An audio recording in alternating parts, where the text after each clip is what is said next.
কি এবার পাহাড়, সমুদ্র না জঙ্গল, ঘোরার মজা দ্বিগুণ হবে যদি থাকে মুখরোচক, আপনাদের সব সময় সফরসঙ্গী। মুখরোচক, আপনাদের ভালোবাসায় জড়িয়ে ৭৫ বছর পেরিয়ে। আমার কাছে ব্যাংক ব্যালেন্সটা একটা জোর, যে জোরে তোমাকে অপছন্দের জিনিস তোমাকে না করতে হয়। যাতে ব্যাংক ব্যালেন্স এমন জায়গায় না যাওয়া উচিত যেখানে আমি যে জিনিস চাইছি না সেই জিনিসও। আর আমার তো এটাও মানে অপছন্দের, মানে হোয়াটএভার, এট লিস্ট পছন্দের জিনিসগুলো করতে পারাটাও তো ব্যাংক ব্যালেন্সের একটা কাজ না, সেটাও তো প্রয়োজন। মায়েরা এবং বোনেরা, মহিলা মহল নিয়ে আবার এসে গেছি তোমাদের বেলাদি।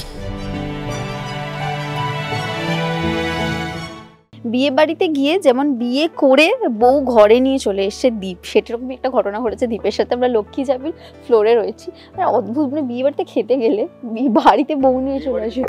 ব্যবসা করতে গেছি এবং দুজনেই ground report, ground reality check করতে গিয়ে বিয়ে করে এসেছি। সার্ভে করতে গিয়ে বিয়ে হয়ে গেল, মানে এরকম তো জীবনে সার্ভে হয়ে গেছে। বাড়িতে আসার পর আরো অনেক সার্ভে হবে মনে হয়। আমাদেরকে নিয়ে সার্ভে চলবে এবার। লংগেস্ট টাইম অবধি আমাদেরকে নিয়ে সার্ভে চলবে। এখন একটু আগেই শুনছিলাম যে তোমাদের আউটডোর ছিল সার্ভে করতে যাওয়া, তো সেখানে গিয়ে একটা বিয়ের অভিজ্ঞতা ঘটেছে, তো সেটা একটুখানি বলো যে কিরকম শুটিংটা হলো। রাতভর শুটিং হয়েছে কাল, আমি যেটা শুনছিলাম। যে লোকেশনটা সাজেস্ট করেছে আমার মনে হয় তাকেই এটা বলা উচিত যে তার কেমন এক্সপিরিয়েন্স হলো এবং তার জন্য এই যে এত বড় একটা ইউনিট তাদের কেমন কেমন এক্সপিরিয়েন্স হলো। আমার মনে হয় তাকেই সরাসরি প্রশ্ন করে নাও তুমি। হ্যাঁ, মানে ঘটনাচক্রে এই লোকেশনটা আমি সাজেস্ট করেছিলাম। আমি একটা শর্তাবলী প্রযোজ্য রেখেছিলাম যে বৃষ্টি পড়লে ব্যাপারটা অন্যরকম জায়গায় গিয়ে পৌঁছাবে। আমার কথা কেউ শোনেনি, ও বিশ্বাস করছে না যে আমি এটা বলেছিলাম। তারপরে যেটা হয়েছে, 13 কোটি মশা, 13 কিলো আমার সারা গায়ে এত বড় বড় মশার কামড়ের দাগ হয়ে আছে, অ্যালার্জির মতো। আর গোটা 7 জন আছাড়, 3.5 বার আছাড় খেতে খেতে বেঁচে যাওয়া, এবং আমার মোজা জুতো ভিজে কাদা মেখে সমাপ্তির কথা, সমাপ্তি মনে হয় সত্যি প্রায় সমাপ্তি।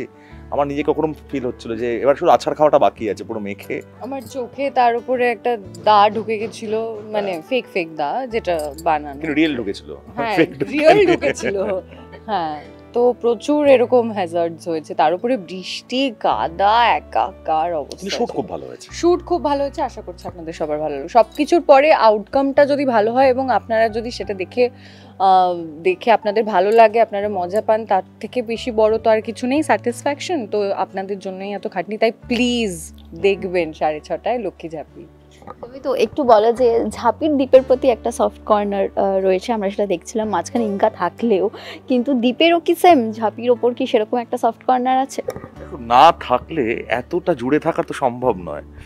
ঝাঁপি গেছে, বাজা গেছে, এরকম মতো কোথাও তো মানুষ অনেক কিছুই জীবনে যেটা জন্মসূত্রে বা জন্মের পর থেকে পায়, এরকম অনেক কিছু মানুষ রিয়েলাইজ করতে পারে না। যেমন গুণকে মানুষ রিয়েলাইজ করতে পারে না জন্মসূত্রে পাওয়া, ঠিক সেরকম ছোটবেলা থেকে বড় হওয়া অনেক মানুষের সঙ্গে আমাদের এরকম ইকুয়েশন, তারা কতটা ঠিক কাছের বা কতটা বিপদে সে ঝাঁপিয়ে পড়তে পারে, এই অ্যাসেসমেন্ট আমরা করে উঠতে পারি না। আমার ধারণা দ্বীপও সেটা করে উঠতে পারেনি। যেটাকে ও ভালো লাগা বলে ভেবে এসছে, সেটাকে যে দ্বীপেরও একটা ভালোবাসা আছে, সেইটা দ্বীপ বোধহয় রিয়েলাইজ করে কখনো করতে পারিনি। না হলে দ্বীপ মানে একটা অদ্ভুত অধিকার বোধ রয়েছে, মানে আমি চাই তাই তুই এটা করবি, আমি ওটা বলছি তাকে, তার মানে কি কোথাও কি অধিকার বোধটা কখন জন্মায়, যে যখন একটা মানে জানে যে ওই মানুষটার সঙ্গে আমি জুড়ে আছি।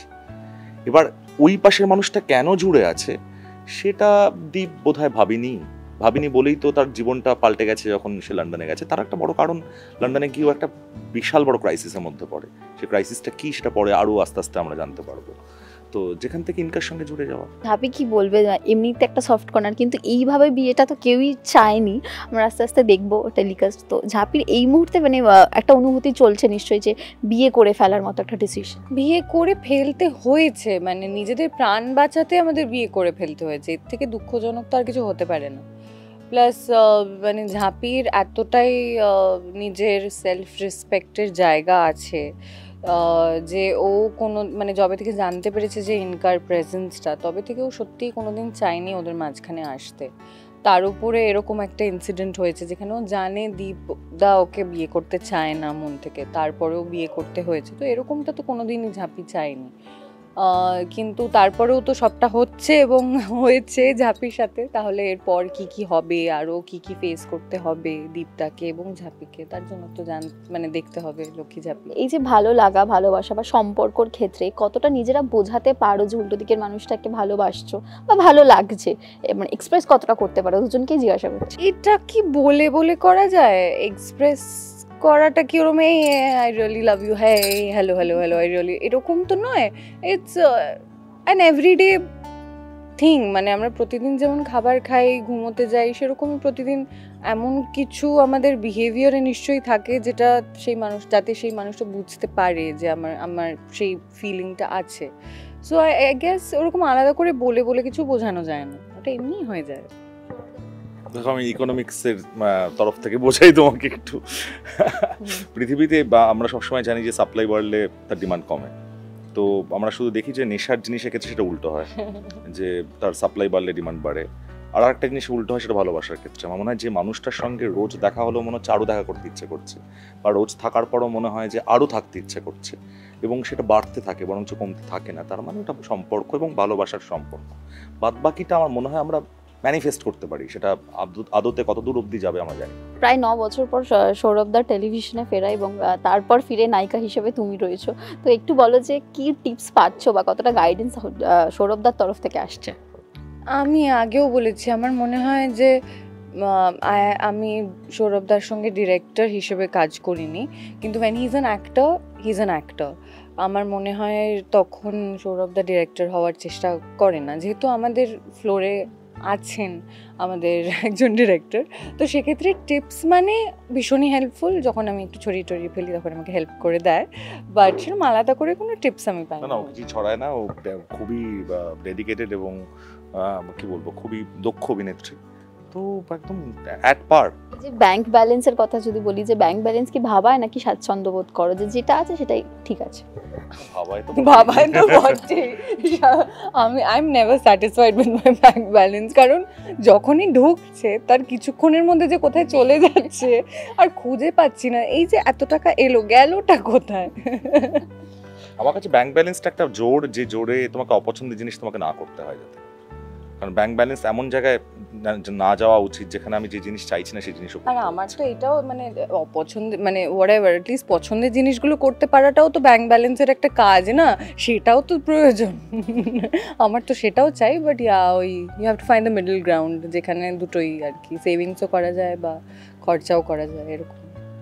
এখন যদি দীপকে জিজ্ঞেস করা হয় যে একে তো বিয়ে হয়ে গেছে, ঝাঁপি বাড়িতে আসছে, ওদিকে ইনকা আছে, সেটা একেবারে পছন্দ করে না, সামলাম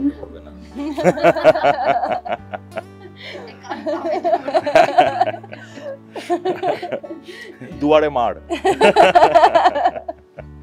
ঝাঁপিরও কি চাপ হবে? চাপ তো হবে বটেই, সে আর বলতে, কিন্তু আমার মনে হয়